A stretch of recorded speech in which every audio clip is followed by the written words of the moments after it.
We're going to start by talking about apraxia. Apraxia is a disorder of movement and gestures in which loss of skilled movement is not caused by weakness, an inability to move, abnormal muscle tone or posture, intellectual deterioration, poor comprehension, or other disorders of movement, such as tremor. Strictly defined, apraxia means no action. Greek for praxis means action.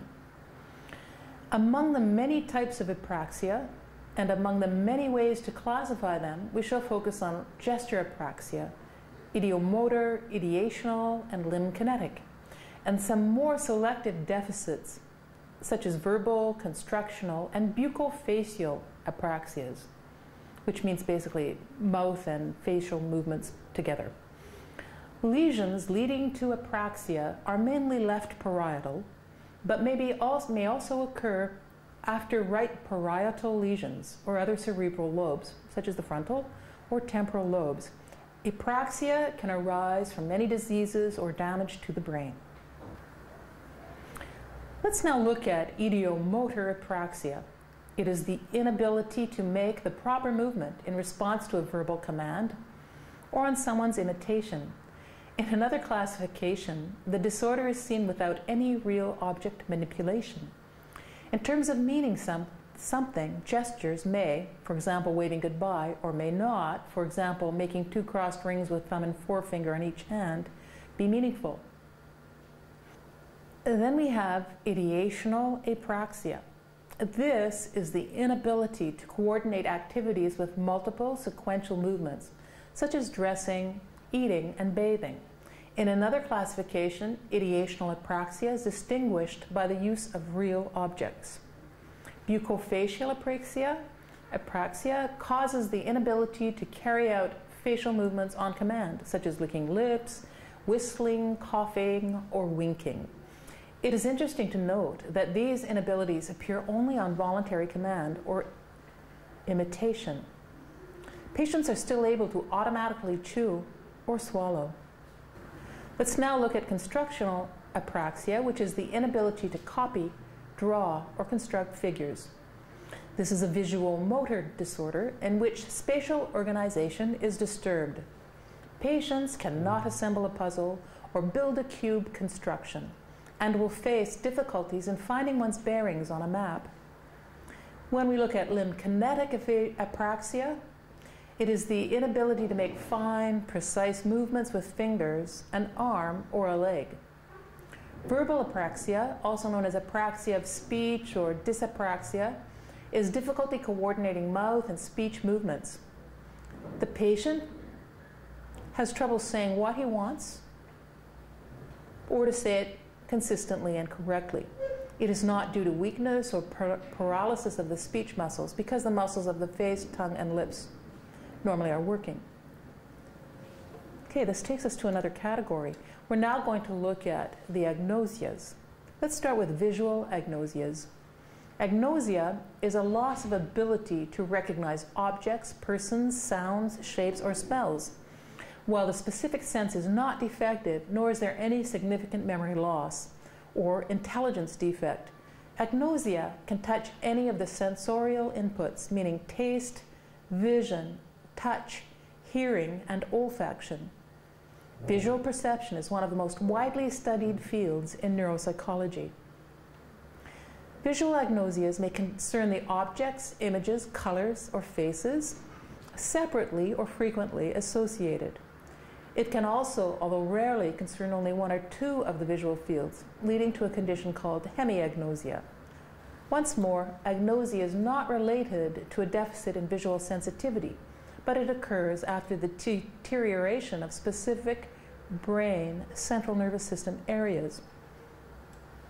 After the treatment of the information of visual stimuli in the primary visual cortex, V1, located in the most posterior part of the occipital lobe, it goes through a separated specific treatment for form, color, and movement. Therefore, there is a functional specialization of the visual areas, which can explain the complex clinical symptomatologies different from one patient to another. There are plenty of different agnosias, as well as many ways to classify them.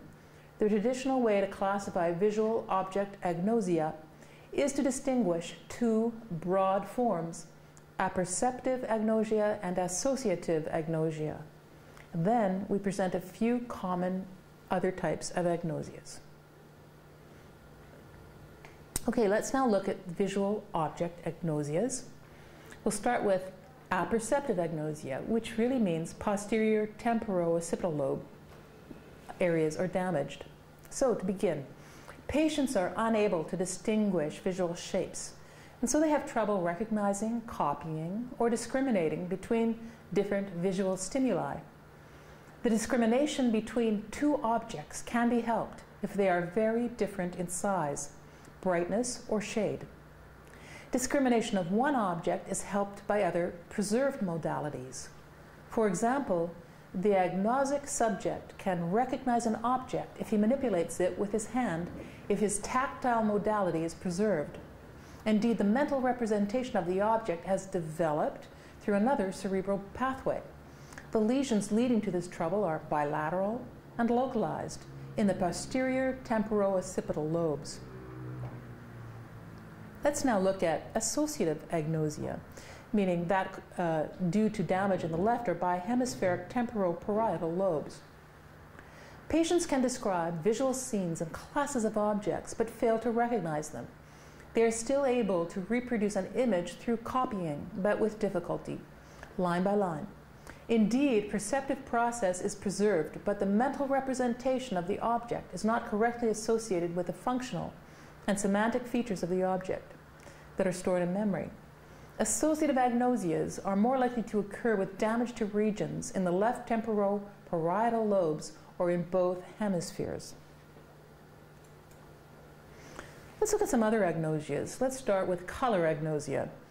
Color agnosia refers to the inability to recognize a color while being able to perceive or distinguish it.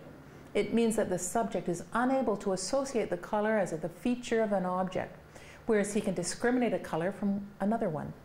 But in this case, he cannot name the color. He is simply able to discriminate different colors during a matching task. Another type is called motion agnosia or achinotopsia.